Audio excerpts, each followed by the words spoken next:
For most parents, school shopping is all about sales on Trapper Keepers and the jumbo pack of Crayolas. But in the wake of Sandy Hook and Aurora, some parents are now adding bulletproof coats and backpacks to the shopping list. As for the company offering such pint-sized armor, is it a cynical play on parental fear or a legitimate form of protection? ABC's John Schriffen goes inside the business of bulletproofing America's kids. It's 6 a.m., an ordinary school day for Dimitrik Boykin and his 4-year-old daughter, Jalea. So this is Superwoman's cape. Ordinary, except for this brand new backpack. What does it do? Protects me. Because it's bulletproof. That's right. Despite the girly pink fabric and pretty patterns adorning it, this backpack offers military-grade protection. It's kind of heavy. If you think Dimitrik might be a little paranoid, just consider where he lives, Aurora, Colorado, site of the horrific movie theater shooting last July. So you think about the fact that your wife and your daughter could have been in there when the shooting happened? I absolutely do. Dimitrik is among a wave of parents willing to try this extreme and controversial measure to protect their children at school. So if they were to come in your classroom with any guns, you put this on, and this would stop the bullets. Bulletproof clothing, is that really necessary? It felt like this was the easiest thing that I could do to keep my arm around her when I couldn't keep my arm around her.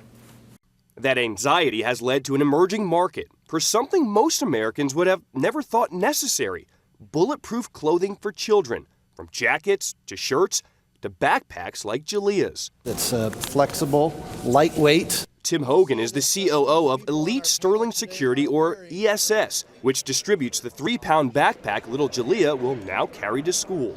Is this really necessary? Well, if you get on a plane, they make you put on a vest.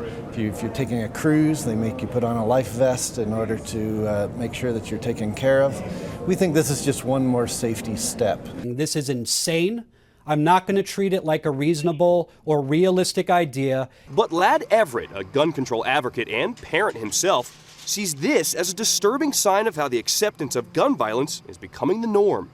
We can accept that when our children go to school, they should be under the same type of threat of active combat as law enforcement and soldiers, or we can take basic steps to make sure that the shooting never starts in the first place.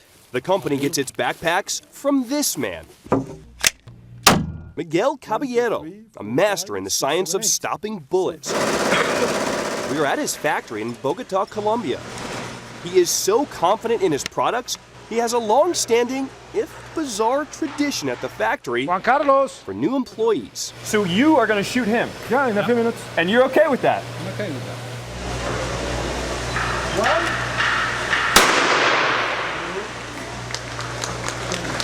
Today, his 260 employees are hard at work making bulletproof gear for the Red Cross, the Paraguayan police, and now, the company's newest clients, American children. He says the idea came on a fateful day just 3 months ago, the day of the shooting at Sandy Hook Elementary in Newtown, Connecticut. Caballero says he started receiving requests from anxious American parents within days of the shooting. The mails that are received from the parents, they say, I am afraid to send my child to the school. But what do you say to those people who think that children just should not be wearing bulletproof clothing and being exposed to this so early? If you need, you will use. If you don't need, you don't have to use. But it's the best way to prevent any accident with your child. They have a profit motive. I understand that. They're businessmen.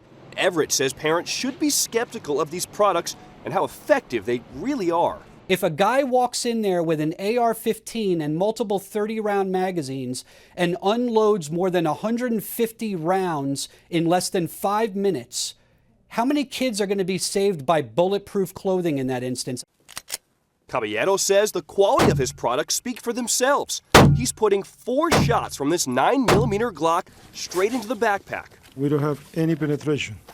Can you put this back into the backpack and the child reuse this? Yeah. With that, 4 more shots.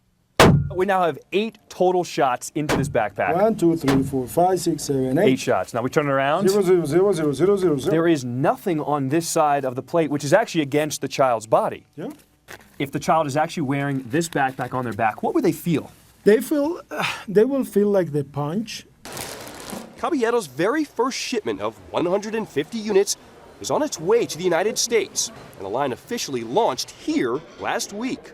But Everett says the fact that these products even exist demonstrates that we have lost sight of the real issue. Do you want to live in a country where your child has to go to school on a daily basis wearing bulletproof clothing because at any given moment they could be attacked and killed by someone who is homicidal and who has gained easy access to military-style firepower? I would ask them, is that your vision of America, or does that to you sound like a third world country? That piece is what's important, though, okay? This is the important piece. But for Dimitrik, that threat exists, and he wants to take action against it. The early reviews from Jalea are mixed. Is it comfortable? No, because it's tight and heavy and slow. What do you like about this? That it has parts. We went with Dimitrik as he dropped off Jalea inside her elementary school. Do you think everything went according to plan? She has seemed to embrace it and understands that her safety is important. Later that day, he took us to the Aurora movie theater. He hasn't been there since the shooting. But now that Jalea can potentially protect herself with the backpack, he says they might start going to the movies again. Is it crazy to be thinking about your little daughter having to maneuver in a situation where bullets are flying around? I mean, we're talking about this. It's horrifying. Crazy doesn't even describe it. It's something that I hate that I even have to imagine, but it's something that I realize is reality with today.